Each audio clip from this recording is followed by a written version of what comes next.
Slide saya sudah kelihatan? Sudah. Nah, ini adalah bahasan kemarin.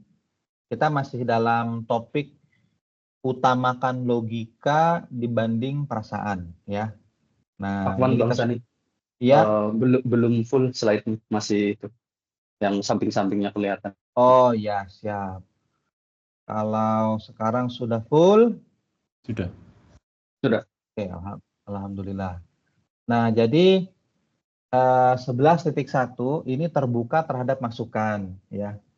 Nah, sifat open mind. Sifat open mind itu adalah fondasi dari hidayah, ya. Karena kalau orang yang tidak open mind, antonimnya itu adalah closed mind. Pikirannya tertutup. Kalau bahasa Al-Qur'annya ada di surat Al-Baqarah yang halaman 3, Al-Qur'an halaman 3. Khatamallahu ala qulubihim wa ala sam'ihim wa ala absarihim. Nah, itu dia. Allah menutup hatinya, pendengarannya tertutup, penglihatannya tertutup juga. Nah, itu artinya keras kepala, ya. Percuma saja kalau kita mau memberikan nasihat, dia masuk kanan keluar kiri, masuk telinga kanan keluar telinga kiri, itu masih mending kalau masuk. Jangan-jangan belum masuk udah mental duluan gitu suaranya gitu ya. Nah, itu ada di dalam Al-Qur'an ya. Allah menyebutkan tentang orang-orang yang keras kepala, orang yang tidak open mind. Allah itu menyebutkan begini, wahai Nabi, percuma saja engkau memberikan nasihat kepada mereka. Nah, ini maksudnya orang-orang yang keras kepala, orang-orang yang tidak open mind. Mereka tidak akan mendapatkan hidayah. Nah, itu ada di dalam Al-Qur'an ya. Nah, jadi sebenarnya kalau kita tidak open mind, kita itu dicela di dalam Al-Qur'an. Karena apa? Sifat open mind ini itu sangat krusial untuk pembinaan diri kita agar kita dapat hidayah. Nah, jadi ini terkait dengan pembelajaran dan continuous improvement ya. Nah, karena sesungguhnya kita ini siklus feedback, yaitu kita melakukan sesuatu, lalu kita evaluasi, kita lihat hasilnya, lalu kita menyimpulkan pembelajarannya. Ya. Nah, jadi contohnya nih, kenapa open mind itu sangat penting dan krusial. Karena banyak contohnya di dunia ini, orang yang tidak open mind itu menyebabkan mereka masuk neraka. Karena tidak juga beriman. Nah, karena kurang dalam menerima masukan. Ya. Nah, sukanya itu dengan hal-hal yang sudah dia percayai terlebih dahulu. Lalu buta pada kenyataan sesungguhnya. Bias, tidak objektif. Ya kan? Nah, jadi yang lahir dari orang tua Kristen tetap Kristen sampai wafat. Yang lahir dari orang tua Yahudi tetap Yahudi sampai wafat. Dan begitu seterusnya agama-agama non-Islam yang lain.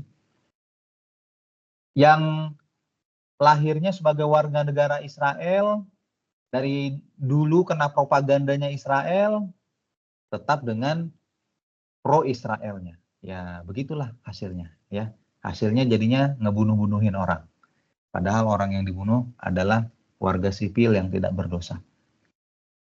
Nah, itulah bahayanya kalau kita itu kurang open mind. Semakin open mind kita, semakin kecil kemungkinan kita menipu diri sendiri. Nah, ini coba diperhatikan ya. Dan direnungi. Betul-betul dipikirkan. Apakah kita termasuk orang yang menipu diri kita sendiri? Karena ini terjadi tanpa kita sadari, itu kuncinya. Ini terjadi tanpa kita sadari. Itu yang menyebabkan hal ini betul-betul perlu kita renungkan, yang namanya adalah buta pada kenyataan sesungguhnya. Kurang open mind. Berpikirnya bias.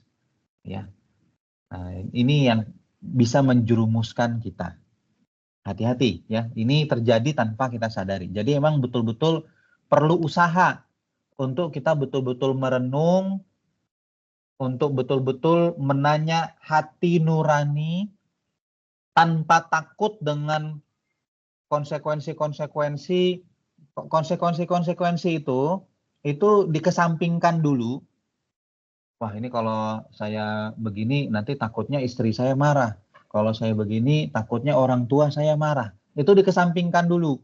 Dikesampingkan dulu, jujur dulu pada diri sendiri ya. Merenung, jujur aja dulu pada diri sendiri. Ketika kita melakukan itu, maka kita menjadi orang yang open mind dan kita bisa terbuka terhadap hidayah. Nah, jadi selama ini hal-hal yang tidak kita kepikiran atau ternyata kita menipu diri kita sendiri, itu bisa kita tersadarkan. Kalau misalkan kita mau melakukan open mind tersebut, ya.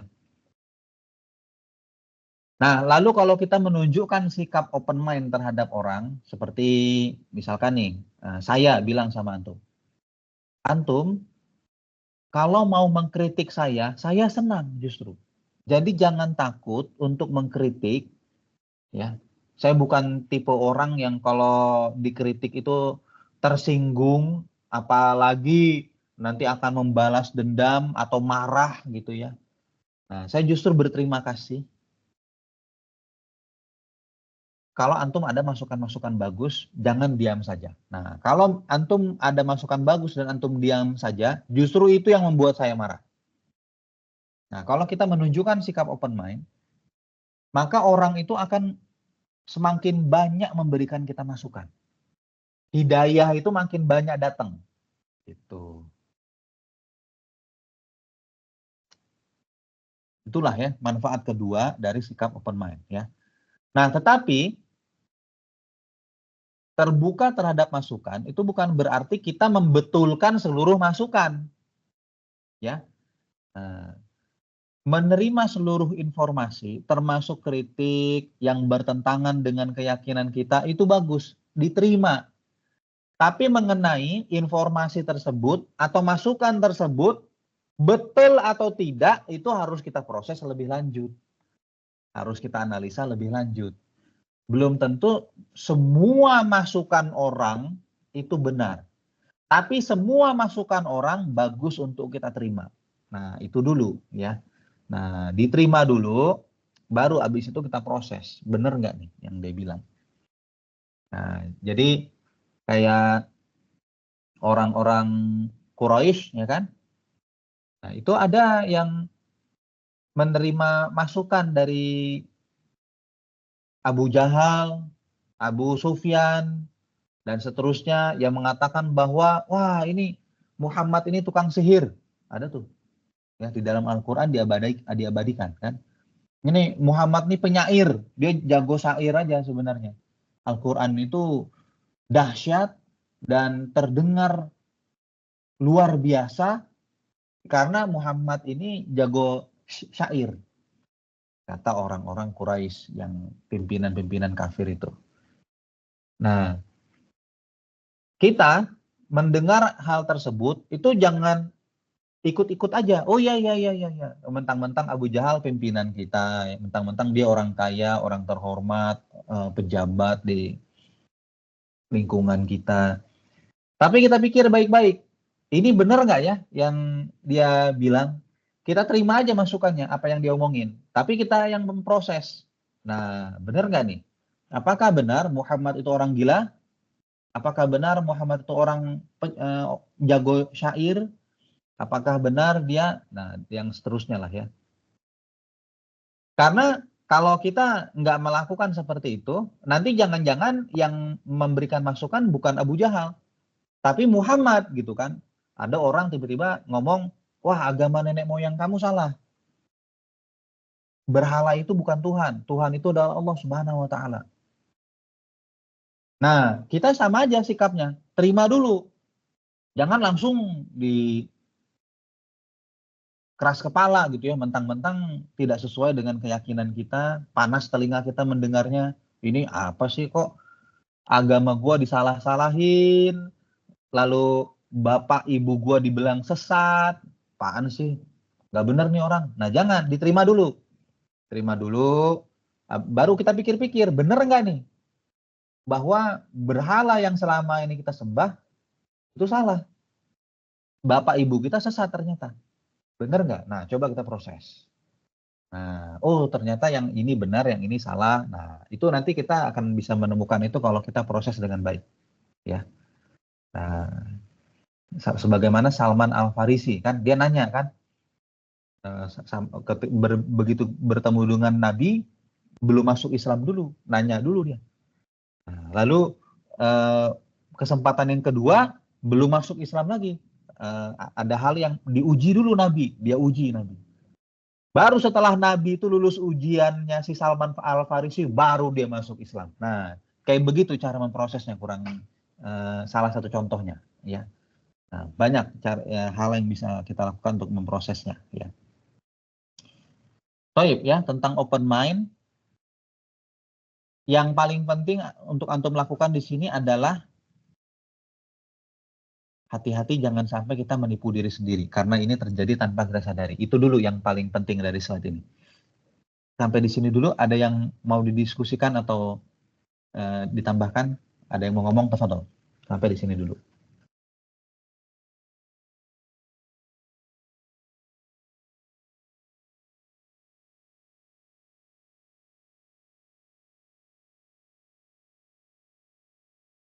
Baik, kalau tidak ada, kalau 11.2 ini, itu nggak perlu banyak saya terangin, antum baca aja dulu. Silahkan dibaca. Kalau ada yang tidak mengerti, baru ditanyakan. Karena ini dari tulisan-tulisannya juga sudah jelas ya, seharusnya jelas ya.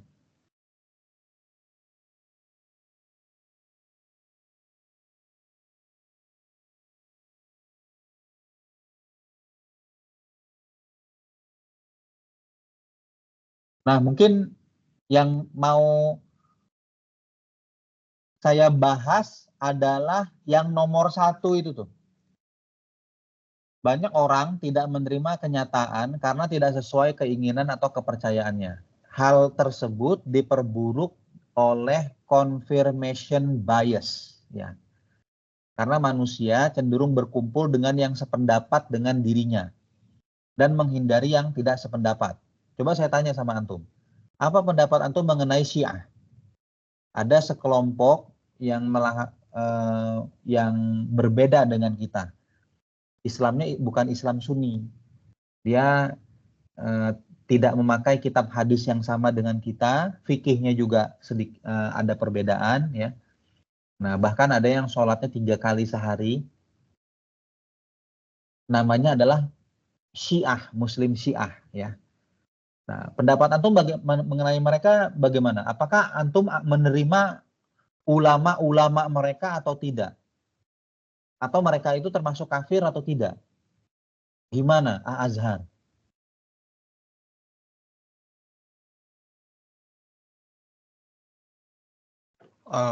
Kalau Islam Sunni kan apa ya, kayak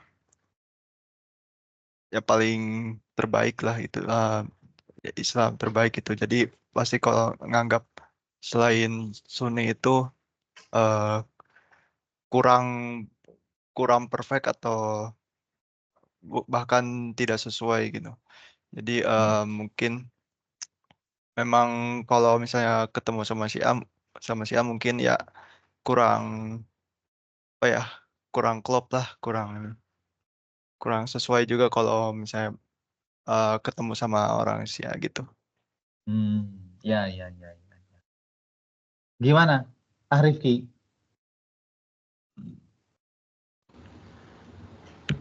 Kalau saya sih kan mungkin sama kayak yang di poin itu cenderung yang sependapat. Jadi mungkin ya menganggap Syiah itu ya nggak benar gitu, yang sesat. Jadi yang ikutin yang Muslim yang biasa aja gitu, yang benar, yang sholat 5 waktu, yang ya gitulah. Kan Ya. seperti itu. Oh ya. Makasih pendapatnya. Gimana Hijrah? Ini Ustadz kita nih, tafadhol. Apa ya? Pendapat ya. Syiah itu kan secara historikal itu memang sempalan dari Muslim, karena waktu itu kan kejadiannya merembet ya, dari mulai lepasnya Khulafaur Rasyidin, terus pembunuhan, waktu pindah ke Muawiyah bin Abu Sufyan itu kan mulai terpecah, dan itu terus mulai terjadi dua kubu gitu, karena satunya sangat cinta dengan Ahlul Bait, tapi kok ternyata Ahlul Bait semua dibunuh sampai di tanah, kecintaan terhadap Ahlul Baitnya itu terlampau berlebihan sampai menegasikan keseluruhan sahabat-sahabat yang lain gitu. Nah, sayangnya pakem-pakem yang sudah kita Islam fondasikan gitu, pakem-pakem yang sudah difondasikan di Syiah itu ada yang memang dipatahkan gitu sampai tidak menerima Abu Bakar dan segala macam. Memang ada beberapa derajat ya Syiah itu. Ya ada yang memang dikategorikan kafir, ada yang masih diterima gitu, walaupun tetap salah. Ya tapi memang secara keberterimaan dari Syiah itu terhadap Muslim, Islam secara keseluruhan, memang ya Syiah itu memang sudah bukan Islam sih. Memang dia sempalan, dan ya sampai sekarang harus kita terima kalau di dunia ini sudah jadi terpecah jadi dua itu, dan ya bisa jadi orang-orang yang di Iran itu memang taunya secara lahir tiba-tiba udah Syiah aja, jadi mereka bisa jadi ada semacam, kalau nggak berpikir lebih lanjut, nggak ngerti sejarahnya segala macam, ya udah ikut aja kayak orang tuanya jadi Syiah. Jadi ya ini confirmation bias itu memang kalau kita nggak berusaha mencari hal-hal yang ada di bukan mencari ya, mengkoreksi, mencari tahu lebih dalam apa yang kita anut, apa yang kita laksanakan, bisa jadi kalau nggak cari tahu ternyata kita salah, kan iya itulah confirmation bias, karena kita nggak melakukan konfirmasi terhadap apa yang kita ketahui. Salah satunya, oh ternyata di Islam ada Syiah loh. Nah itu kan kita perlu konfirmasi juga. Itu Bang. Ya. Jadi siapa yang bisa menjelaskan definisi confirmation bias? Wahib coba deh. Apa definisinya confirmation bias? Ya, confirmation bias itu kayak bias logika kita di pemikiran kita, di mana kita itu pengennya itu menerima apa yang kita mau atau yang sepemahaman atau sependapat dengan kita, dan cenderung untuk menghindari atau menolak apa yang nggak kita pahami gitu, atau nggak sepaham dengan kita.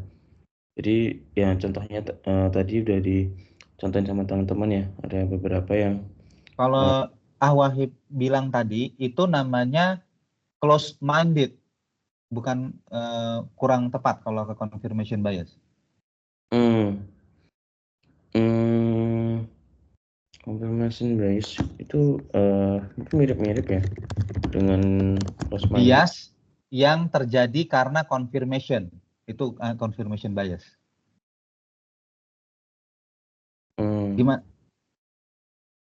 Gimana Wahib? Apa? Udah ketemu? Iya, mungkin bedanya dikit itu, kalau confirmation bias dia closed minded yang nggak menerima, dia tetap terbuka ke informasi baru, cuman cenderung apa namanya, cenderung menerima yang sependapat aja gitu, kayak Bias karena biasnya itu karena terkonfirmasi oleh orang-orang yang pendapat-pendapat yang sama. sama. Nah, itu namanya confirmation bias, ya. Oke. Jadi karena kita contohnya nih ya, karena kita ini ada di lingkungan kita, misalkan kita ini NU lah misalkan, maka orang-orang pada bilang NU itu yang benar, Muhammadiyah itu sesat.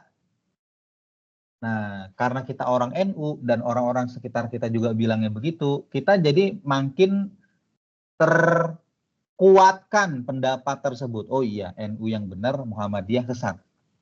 Itu namanya confirmation bias. Dan ini berbahaya di zaman sekarang karena adanya sosial media dan algoritma mesin pencari juga kayak gitu juga sebenarnya. Apa yang terjadi di algoritma media sosial dan mesin pencari itu? Apa yang terjadi, Andi? Yang terjadi mungkin lebih banyak dari yang tergantung user mencarinya itu apa gitu. Mungkin kalau di Indonesia tadi terkait sampelnya NU sama Muhammadiyah gitu ya. Mungkin kalau dari statistik mungkin lebih banyak yang pengikut NU gitu ya. Jadi mungkin kalau searching di Google atau sosial media ya mungkin lebih banyak info yang dari yang mayoritas. Apa yang dilakukan oleh media sosial? Algoritmanya bagaimana sih mereka? Ada yang bisa, ada yang tahu? Oh iya, kalau itu sih ini mencocokkan dari histori user tersebut sih gitu. Misalkan dia cenderung apa nanti yang disuguhkan ya yang mendekati itu. Itu. Karena media sosial itu kan kita berhadapan dengan feed. Feed kita itu adalah postingan-postingan yang dipilih oleh algoritma. Apa yang mau ditampilkan untuk si user ini. Untuk setiap user, itu algoritmanya memutuskan postingan apa yang mau ditampilkan. Dan postingan yang ditampilkan itu adalah, kalau algoritmanya media sosial ya, yang ditampilkan adalah yang usernya suka. Alias salah satunya yang pendapat-pendapat yang sependapat dengan usernya. Jadi contoh nih, orang-orang yang pro Palestina itu feednya kayak Angga gitu kan, itu adalah postingan-postingan pro Palestina semua. Orang-orang yang pro Israel, media sosialnya itu pas dia ngelihat feednya beda. Itu yang tampil postingan-postingan pro Israel semua. Jadi makin terkonfirmasi bagi dia. Itu namanya confirmation bias. Tuh kan bener tuh, si Anu bilang ini, si Anu bilang ini, si Anu bilang ini. Kan bener nih, Palestina nih yang bener, Israel yang salah. Orang yang pro Israel, cara berpikirnya begitu juga. Karena postingan-postingan yang tampil di feed dia itu, postingan-postingannya Benjamin Netanyahu, postingan-postingannya Joe Biden, yang kayak gitu-gitu kan. Nah, jadi makin lama justru makin bias mereka itu. Tuh kan bener. Tuh, dia bilang begini, dia bilang begini, dia bilang begini, ini informasinya begini, ini. Jadi benar nih, Israel yang benar, Palestina yang salah. Nah, itulah yang terjadi di media sosial. Ya, sangat disayangkan, orang makin terpolarisasi ya. Bukan makin kita ini menemukan titik temu dan mencari yang benar, berdiskusi yang sehat. Meskipun kita berbeda pendapat, mari kita cari mana yang benarnya. Tapi malah orang-orang itu ditariknya semakin berlawanan. Nah, karena meskipun media sosialnya dibuka sama-sama Instagram, atau sama-sama Twitter, atau sama-sama apapun, tapi ternyata yang ditampilkan berbeda. Nah, balik lagi ke Syiah. Antum perlu belajar ya tentang Syiah ya, terutama Rifki sih. Nah, jadi tidak semua Syiah itu sesat. Ya, Rifki ya. Nah, jadi tadi yang Hijrah bilang itu benar. Syiah itu dia gradasi juga. Sama aja. Orang-orang Sunni juga gradasi juga. Ada loh orang yang ngaku Sunni, tapi percaya dengan misalnya ziarah ke makam-makam wali. Jadi ada wali dulu yang terkenal dan sangat dihormati, udah wafat, ada makamnya tuh, biasanya di Jawa. Ya. Itu diyakini kalau kita datang ke makam tersebut, lalu berdoa di makam tersebut, doa kita terkabul. Yang datang ke tempat tersebut tuh orang-orang Islam yang ngakunya Sunni. Ya ada, yang sesat kayak begitu ada juga gitu. Jadi belum tentu Sunni itu benar semua juga, gradasi juga ya.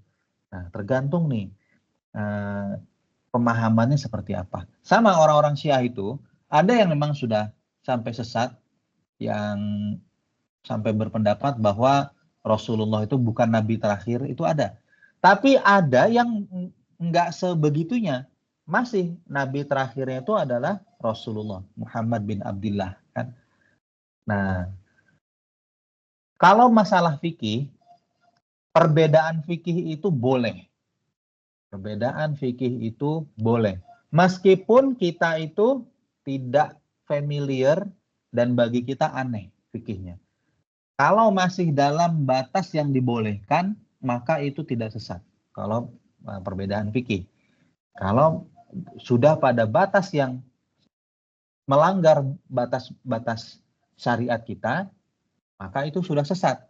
Baik itu Syiah maupun orang-orang Sunni juga ada juga yang fikihnya mengkafir-kafirkan orang. Ada loh yang ngakunya Sunni ya, dia Islam Sunni ngakunya.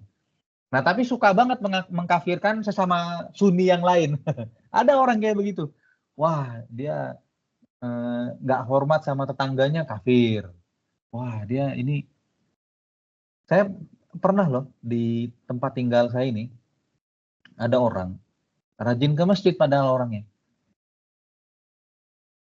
Saya ucapkan salam, dia mendengar salam saya, tapi tidak membalas salam saya. Saya heran kan, ini orang kok udah beberapa kali saya ucapkan salam, dia nggak membalas salam saya.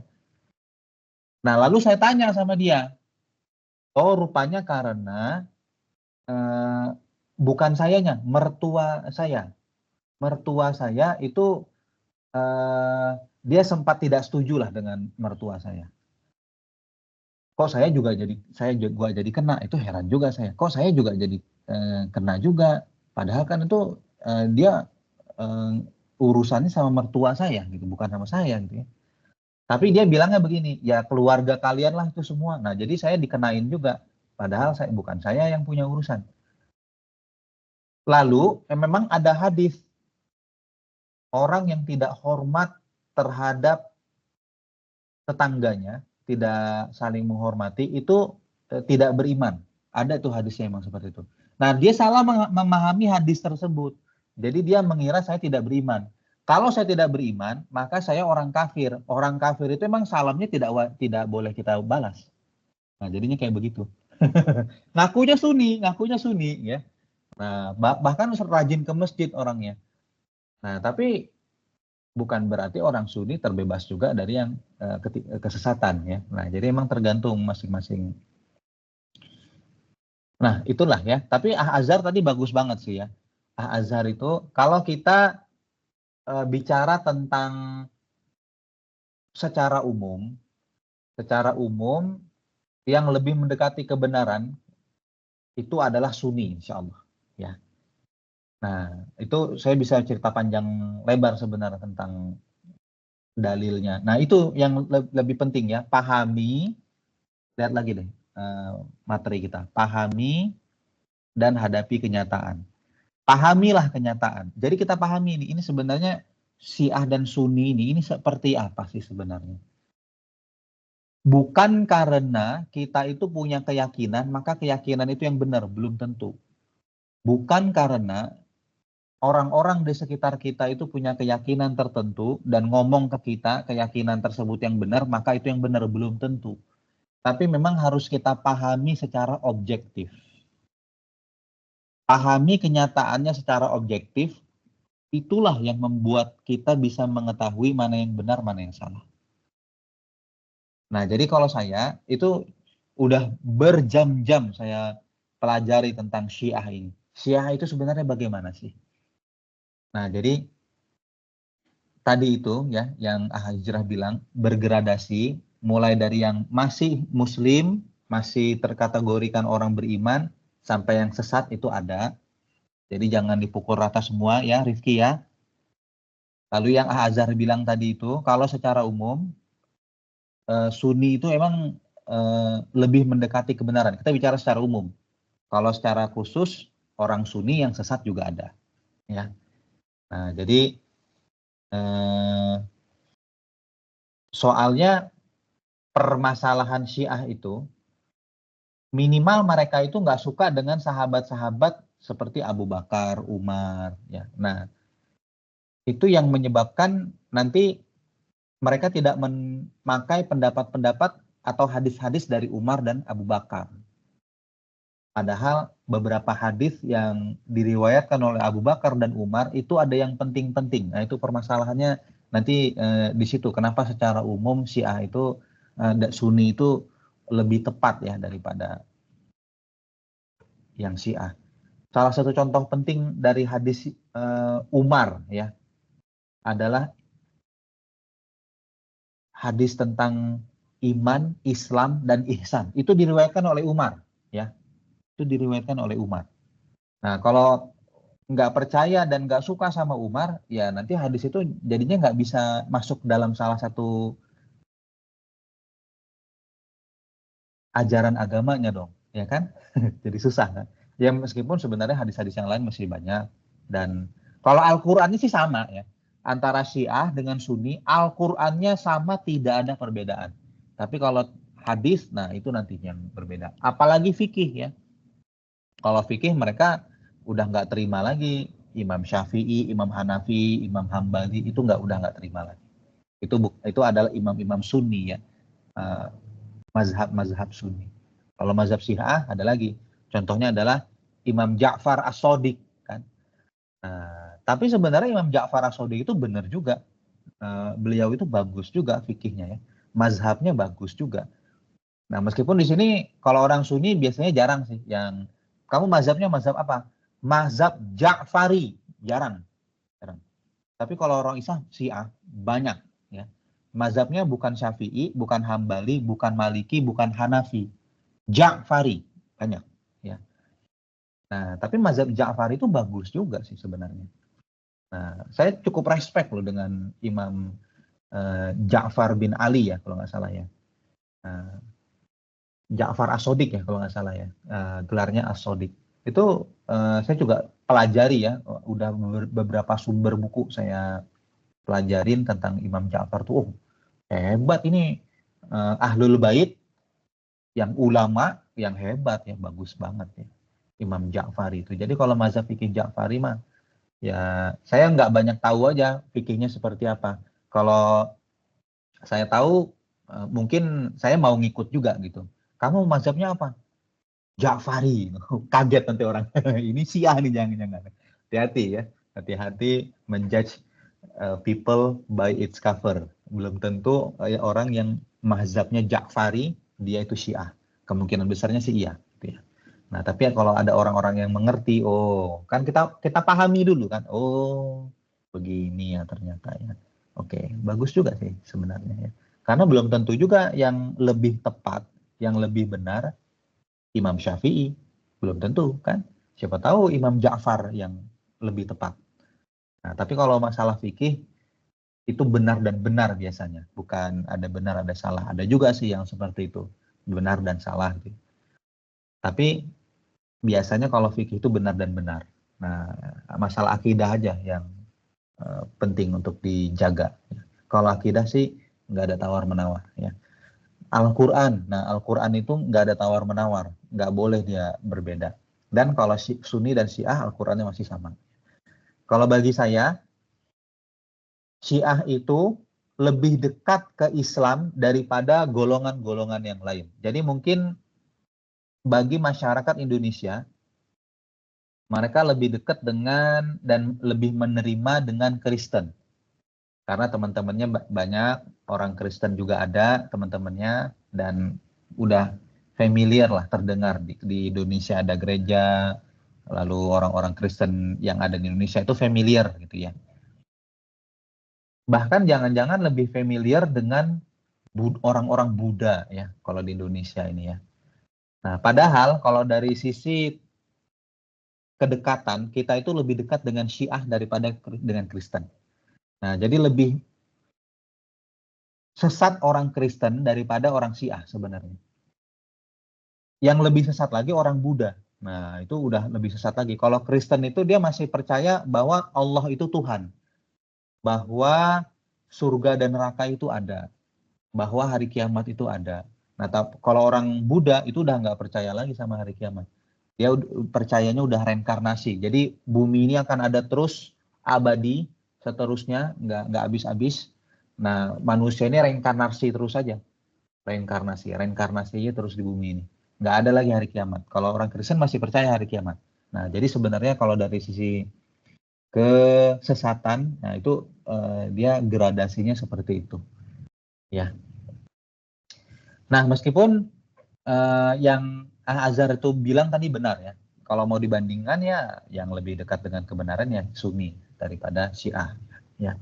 Nah, saya beberapa kali itu sholat bersama dengan orang Syiah ya. Saya pernah jadi makmumnya orang Syiah, saya pernah jadi imamnya orang Syiah. Saya pernah ngobrol-ngobrol dengan orang Syiah. Nah, jadi beberapa hal saya sangat sepakat, bahkan beberapa hal saya lebih respect dengan orang Syiah tersebut daripada orang-orang Sunni ya. Orang-orang Syiah itu contohnya sangat serius untuk membantu saudara-saudara kita di Palestina. Itu sangat serius ya. Sampai mereka berkorban nyawa, mereka berkorban harta, mereka berkorban keluarga, mereka berkorban kenyamanan hidup mereka, itu yang terjadi ya. Nah, sementara kok ada orang Sunni tenang-tenang aja, itu saudara-saudara pada dibantai, kok tenang aja gitu. Nah, kurang kelihatan gregetnya gitu. Nah, bukan salahnya karena dia Sunni ya, lagi-lagi balik ke orangnya masing-masing sih kalau saya melihat. Nah, tapi ya kenyataannya sekarang begitu di dunia ini. Yang membela Palestina yang getol-getol kan coba siapa aja? Enggak. Iya, dari Hizbullah itu Syiah. Yaman juga Hizbullah sih Syiah. Lalu Yaman Houthi-nya kan. Hati-hati, Houthi. Yaman itu ada dua kelompok. Ada kelompok Sunni, ada kelompok Syiah. Dan mereka itu agak-agak berkompetisi lah kalau dalam politik ya. Masing-masing mau berkuasa ya. Sama aja di Indonesia juga sesama Sunni kayak gitu ya. Ada PDIP, ada PKS, contohnya kan gitu kan. Berkompetisi, saling bertarung ya untuk merebut kekuasaan. Ya kalau di Yaman itu ada yang Syiahnya, ada Sunninya berkompetisi. Yang ngebantu Palestinanya yang mana? Houthi yang Syiah. Yang Syiahnya, Houthi-nya, ya kan? Siapa lagi yang ngebantuin Palestina yang getol, yang serius? Iran. Iran itu Syiah juga. Itu backingannya itu. Yang Sunni yang mana? Saudi. Saudi nggak kedengeran kan? Nah, itu lihat aja nanti di hari pengadilan sana apa yang akan Allah putuskan terhadap raja-raja Saudi itu kan. Nah, tapi ada juga sih yang cukup bagus membantu ya. Namanya adalah Qatar ya. Dengan medianya yang namanya Al Jazeera. Nah, Al Jazeera itu media asal Qatar. Nah, Qatar itu Sunni sih. Nah, itu bagus juga tuh membantu. Kemarin kan Syekh Ismail itu tinggalnya di Qatar kan. Mungkin kalau tinggalnya di Saudi udah ketangkep kali dia sama si rewel kan. Tapi dia tinggalnya di Qatar, dilindungi sama pemerintah Qatar. Nah, malah pas ke Iran dia dibunuh ya kan. Aduh ya. Nah, jadi emang kalau udah bicara begitu situasinya rumit. Ini bukan masalah Syiah dan Sunni ya. Tergantung orangnya masing-masing sih. Nah, apakah mereka mau menerapkan prinsip ini atau tidak? Pahami kenyataan, terima kenyataan, dan hadapilah kenyataan. Ya. Nah, ini kalau semua orang bisa menerapkan prinsip ini seharusnya mayoritas minimal. Kalau bukan semua orang di bumi ini itu muslim semua, orang-orang beriman semua. Pertama, pahami kenyataan, mana nih yang benar. Kedua, terima aja. Oke, memang kenyataannya pahit. Saya sekarang ada di jalur yang sesat. Nggak apa-apa, terima aja. Yang namanya juga kenyataan, namanya juga fakta. Ya kita harus terima, jangan tidak terima ya. Nah, saya orangnya bodoh misalkan, terima aja kenyataan, jangan berlagak pinter. Enggak kok, saya nggak bodoh kok. Nah, nanti kita jadinya bertindak salah karena kita nggak menerima kenyataan. Setelah itu hadapi.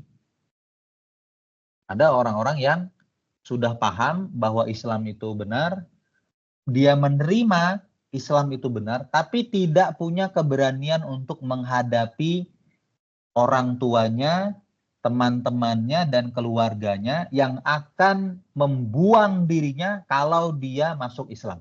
Nah, dia tidak mau menghadapi kenyataan.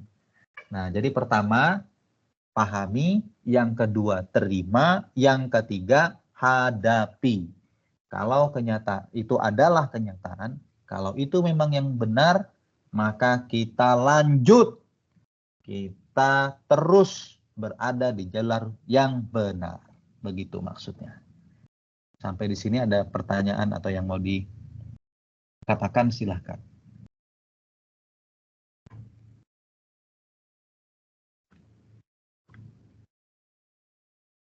Dari aneh ini Silahkan.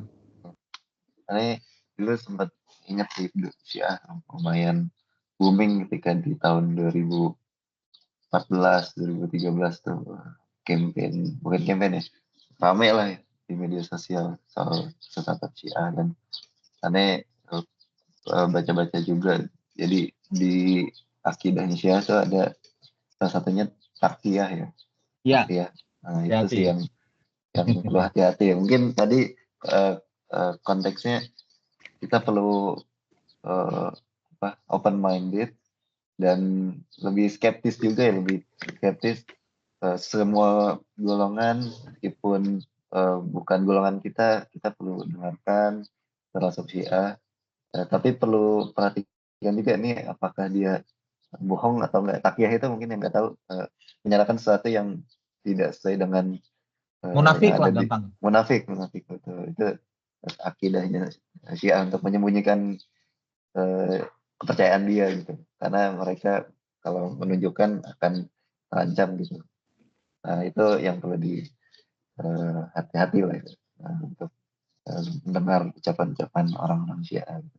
Cuma emang kalau kita punya pemahaman yang bagus tentang agama kita akan tahu sih mana yang pernyataan dia itu benar, mana yang salah, itu kita akan lebih tahu. Cuma kalau kita telan bulat-bulat itu perlu hati-hati sih, bisa jadi dia berbohong. Ya, Bagus mungkin. sekali, enggak, bagus sekali.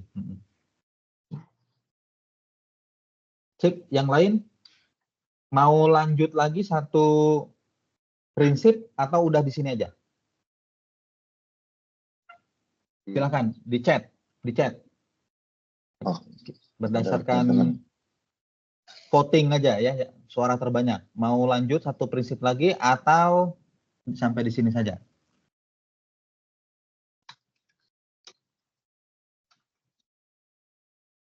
Cukup. Azhar. Cukup di sini dulu, cukup. Oke, kalau begitu terima kasih. Semoga bermanfaat. Jazakumullah khairan. Assalamualaikum warahmatullahi wabarakatuh.